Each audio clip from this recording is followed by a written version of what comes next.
কুষ্টিয়া জেলায় এমন এমন কিছু নিদর্শন আছে যেগুলা সারা বিশ্বব্যাপী ইতিহাস অর্জন করেছে, যেমন লালন শাহ।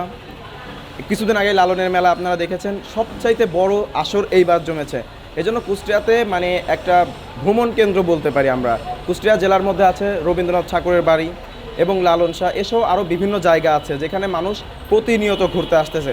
এই জন্য কুষ্টিয়া শহর একটা বাংলাদেশের গুরুত্বপূর্ণ একটা জেলা আমি মনে করি। কুষ্টিয়া সবসময় ঘুরি, কেননা কুষ্টিয়া আমার শ্বশুর বাড়ি। এই জন্য কুষ্টিয়া নিয়ে বলার মতো আসলে বললে মানুষ বলবে যে বেশিই বলতেছে, তবে অবশ্যই কুষ্টিয়া একটি সুন্দর জেলা এবং রাতে সকালের চারিদিকে সব কিছু মিলাই কুষ্টিয়া অসম্ভব সুন্দর একটি জেলা। কুষ্টিয়ার সৌন্দর্য তো খুবই চমৎকার। এখানে চিরসবুজে ঘেরা। আপনারা একটু মানে খালি চোখে না দেখে যদি একটু উপর থেকে পাখির চোখে দেখতে চান, তাহলে অবশ্যই দেখতে পাবেন কুষ্টিয়া কতটুকু সবুজ এবং কত সুন্দর একটি জেলা। অবশ্যই কুষ্টিয়া জেলা চারিদিকে সবুজে ঘেরা। অ্যাকচুয়ালি রাতের বিষয় বলতে গেলে আপনাদেরকে অবশ্যই রাতের বিষয়টা তুলে ধরতে হবে এবং দেখাইতে হবে।